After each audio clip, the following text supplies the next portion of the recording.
Samantha told me about it on our third date. We were watching a movie on her couch when I made my move to kiss her. She whipped her hand in front of my face and blocked me. "There's something you need to know," she said. Before we begin, if you are interested in this type of video, make sure to smash that like button, subscribe to our channel, and turn on the notification bell. I braced myself. Here it comes. I'm not ready for a relationship. Nothing to do with you, of course. It was the absolute last thing that I wanted to hear because I was already crazy about her. "Okay," I said. "I have a removable face." "That's a new one. You have a what now?" I was about to laugh, but she was wearing a deadly serious expression. "I have a removable face." "Is that like a metaphor or something?"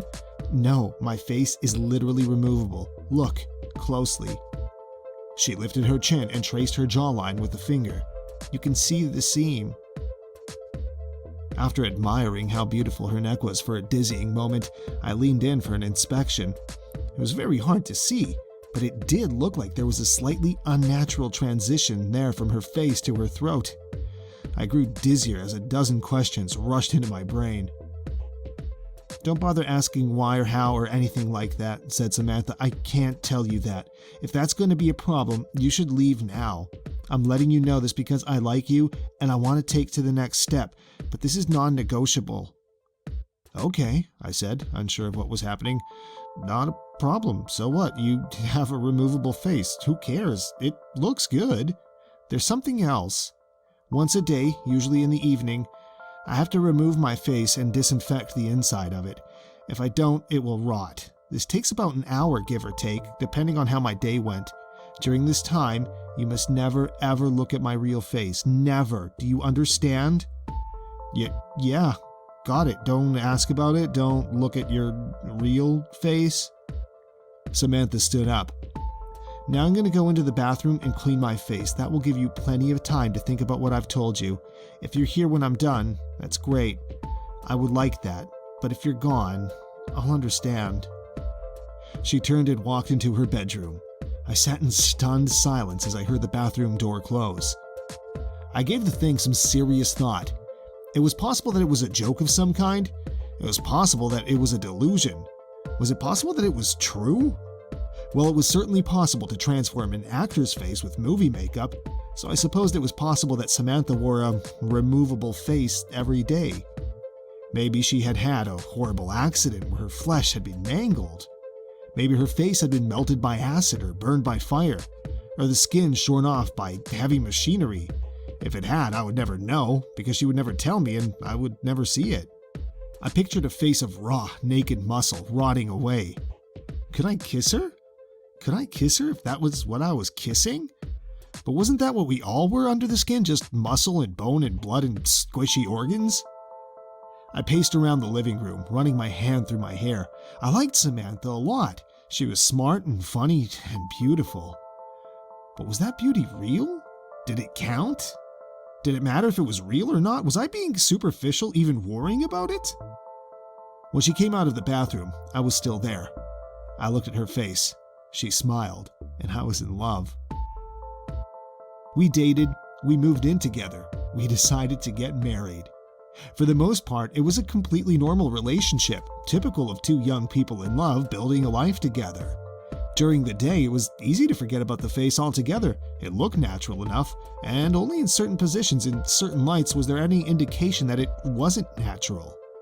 But every night was the same.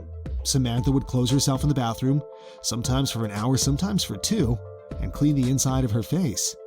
The curiosity never left me. I would sit there and wonder what was under that face. I came so close to barging in on her a few times, but I never did. I did occasionally ask her about it, about what, if anything, had happened, about how it was possible to make the removable face look so real, about what it really looked like underneath.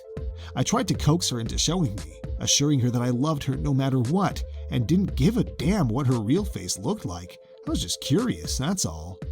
She never showed me or told me the story behind it. She didn't get upset at me, unless I was really badgering her. She'd just shrug and say, "You know you can't see it. You know I can't tell you about it." I never told anybody about Samantha's removable face. It's not that she asked me not to, I just didn't think it was anybody's business. Except once I did tell somebody. It was during my bachelor party.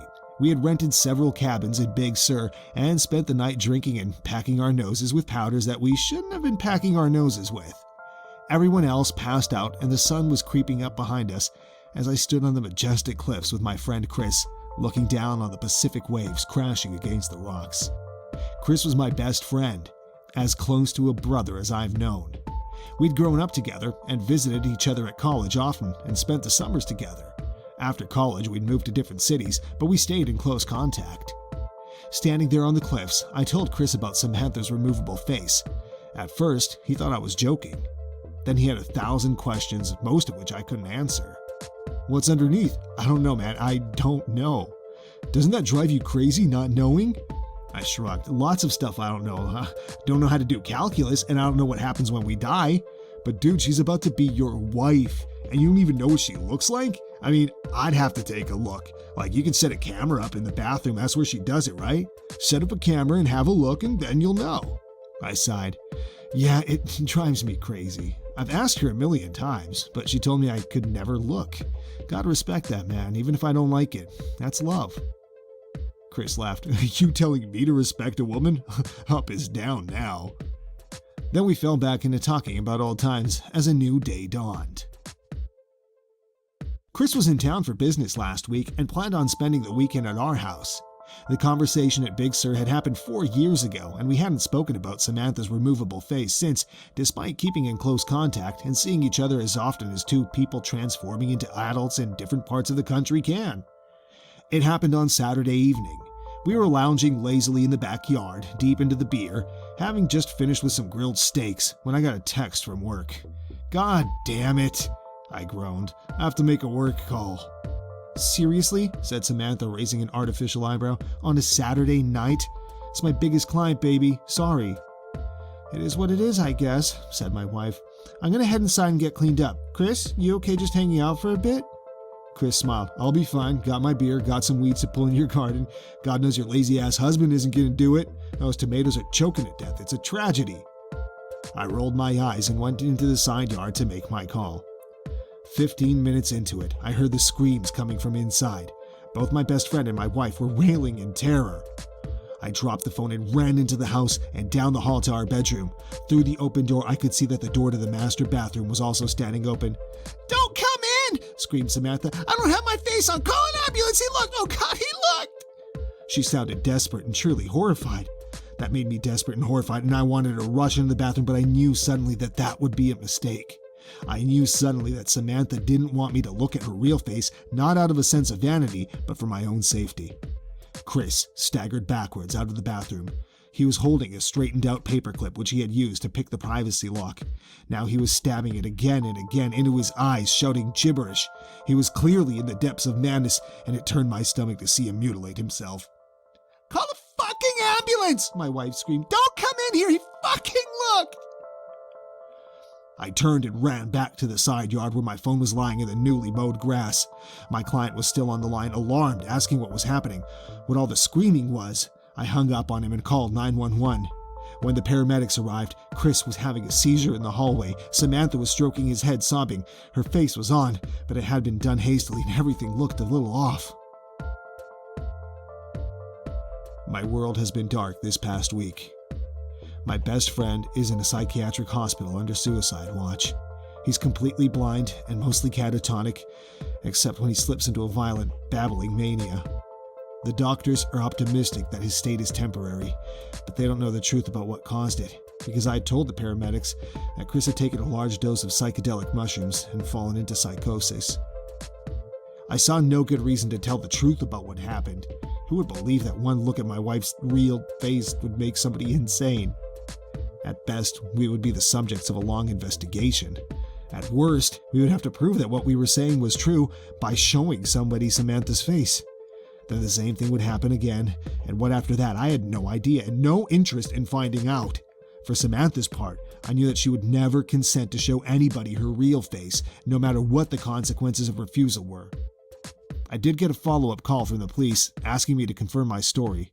The hospital found no traces of psilocybin in Chris's blood, though that's not unheard of since it has a short half-life. If they ended up testing his hair, I will likely be in a lot of trouble, but that's truly the least of my concerns.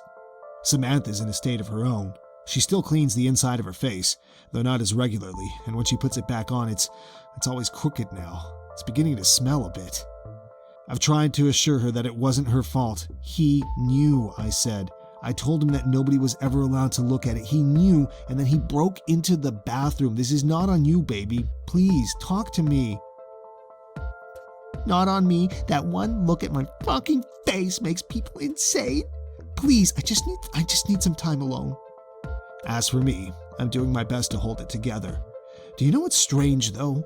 Despite what happened to Chris, I still find myself curious about what my wife's real face looks like. More curious than ever, really. Please don't forget to leave a like, comment, and subscribe to our channel and turn on the notification bell for more content like this.